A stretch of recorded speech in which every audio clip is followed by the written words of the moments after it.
Hey guys, coming on here again.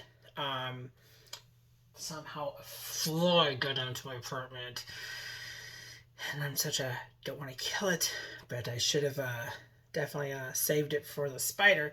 Yes, my hair is going crazy. I accidentally did this. I was like, nope, it's not hair. Anyways, video. We're gonna talk about the Little White Book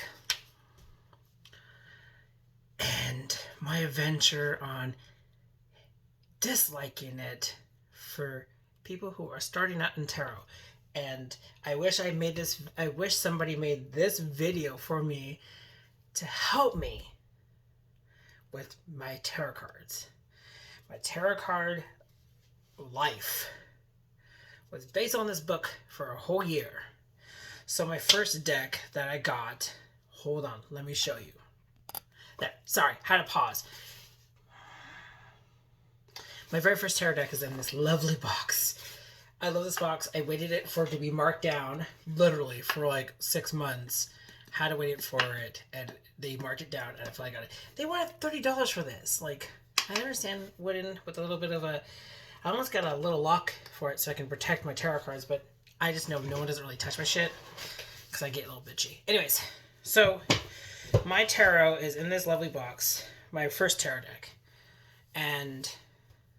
Look how old, look how bent, look how it's used. In fact, it's so adapt to my fingers. I like it. Anyways, so when I first got the albino white tarot deck, my sister bought it at Borders for me. Borders. And she's like, well, of course, if you're going to be practicing witch, we're going to get you a tarot deck because you just need to see a tarot deck. And so got a tarot deck, and I was like, oh my god, it's so amazing. I was like, I really want a book with it. My sister's like, well, first start with it. It probably has a little instruction book. The Little White Book right here. So, in this Little White Book, it talks about the cards. A little introduction. I'm skimming through it for you guys. Then it gives you these lovely meanings. And about these meanings, I was reading it, and then, I was like, okay, keywords. Very, very, very bland keywords. It doesn't really talk in the major arcana, doesn't really talk as much, but the minor arcana, it talks a little more about it and gives you a little bit of keywords and love about it, which is fine. You gotta start somewhere. You gotta have some bit of like guidance of what the card basic information, and kind of go from there. I'm more of an intuitive reader now. When it came to the point, I used to be like, well, this card means this, and this card means that. That card is in that position, it means that. I used to be that reader. Not really. I didn't really catch a lot of people who wanted to do it. But my problem is when you get this fucking book. Sorry, let me rephrase that. When you get this fucking book, you get the 10 card spread or the Celtic Cross spread, which is very, very, very, very intense for a newbie. Very intimidated, very, to me, complicated to do it. So when I first started learning tarot, I used to follow this book. In fact, the book is so used that the words were falling apart. I had to throw it away. I was going to keep it for memorabilia, but I was like, no, it's dirty. Would never use this book ever again. But it's a lot. Significator. I can't pronounce that word properly.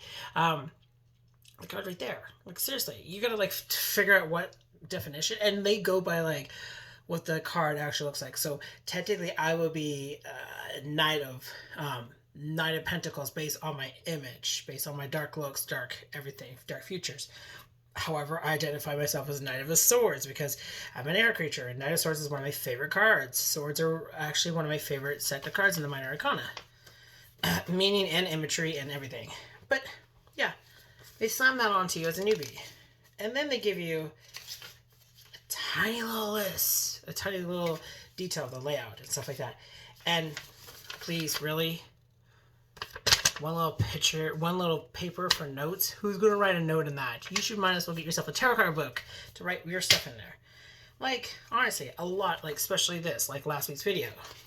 Currently, I'm doing the back-to-back video. In this one, hold on, they give you a little detail,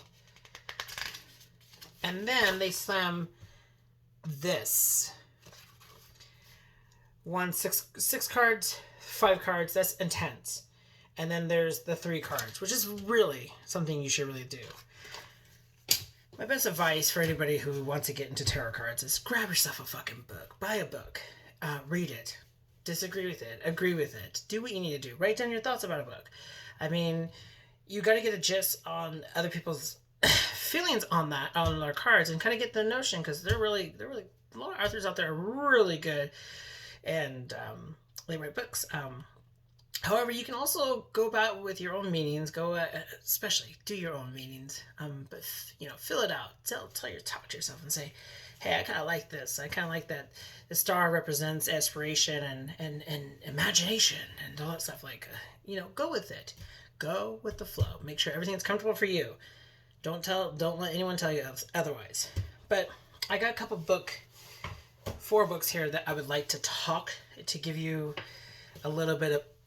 Here, catch. I don't know if this book is hard to get, but it's really simple to get around my parts. So it's kind of old-fashioned, very, how would you say it? It's almost like the advanced version of this, or the Rider-Waite book one. I forgot the name of that book. Something Guide to something. I have that book and I don't really like it because it's very dry, very oof. So this book actually helped me out a lot. It gives full details in in each card. It also helps you with spreads. I think that's in somewhere in here. Another one by Eden Gray. Now, this is the complete guide to tarot, and this is Mastering Tarot. This is something you want to get secondary after reading this. You can keep these near you for little guidelines.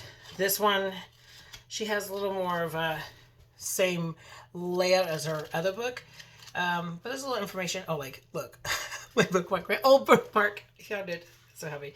But it helps you with readings. She gives you sample readings and methods and whatnot. Amazing book. The book that actually really helped me out, and I bought almost all the books that he owns, is Paul Fenton Smith. I think I mispronounced his name. And if I did, Paul, please don't murder me. We're Facebook friends, which I'm really excited about because he's a pretty cool guy. In this book, he talks about, first, his really big tarot card spread, which is the 7-card layout, which is something amazing. I transpired from that spread to my own spread. He gives you a little bit of card combinations, which is really helpful. And you should get that book, Tarot Cards Combination, so it can help you build a story. He gives you meanings and whatnot. He also tells you business, practicing guidelines, seasonal stuff. Like, it's overall takes care of you. And I really like this one because this book helped me. He treats how would you say it? He treats tarot cards as a very practical tool, so it helps grounds me, as opposed to light a candle. Like, he's really light a candle for energy. He believes in energy. He believes in psychic things attaching to himself, but he doesn't really necessarily need. You need to wait for a full moon, and you need to wait for this certain planetary. He's not intensified like that. Here is kind of a shameless plug. I'm about to announce a fellow YouTuber. He was my sub for a long time on a group channel, or a group YouTube channel. He's also a really good friend of mine. We haven't really personally spoke in a long time, and I think it's because we just grew different paths, but hopefully I can reconnect with him if he sees this video, hopefully. Anyways, this book is really amazing. When he came to Portland, I really wanted to see him so he can sign this and make me feel special. In this book, he really gets into tarot. He really breaks it down into the nines. He's talking about each 9 card, like the 9 of Cups, 9 of Swords. Description, symbolism, meaning, and then he talks into that. He gives you a little info and everything. And then in a reading, this is what it feels like. This is what it is. I know the actual, one of the original names that he was going to call it, something like the Little White Book That Couldn't, or something like that. He talks about the 3 cards, or 3-card spread, which is to me, a very, very, very, very helpful tool. As a beginner reader, and still to this day, I still use this. You can use that spread to any way, to anything that you want it. You can go as morning, afternoon, night. You can go spirit, body, mind. You can go inner, outer, and surroundings. I can go on days with this. You can go into like the pros, the cons, and the solution. I mean, there's so multiple use of the 3-card spread. So originally, you really want to start with the 3-card spread and build yourself from there. But honestly, what the little white book tells you is the worst. Like, this is the... I wouldn't even wipe my ass with this book. I'm not downsizing the Arthur or whatever. I'm downsizing the fact that this little book was offered to every tarot card that I gotten, and I'm not really a big fan of this book, honestly. So I might just throw it down my garbage disposal. Light it on fire. Anyways, hope this video kind of helps guide you on if you're starting out with tarot cards. I think you should get some books, get some research down, study, and hopefully that will help you guys, as opposed to be me and live with this book for a couple of years, like a year or so. Anyways, hope this video makes sense. Sorry for the long video, but anyways, thank you for liking, subscribing, and commenting, and doing all that nonsense. Till then, guys.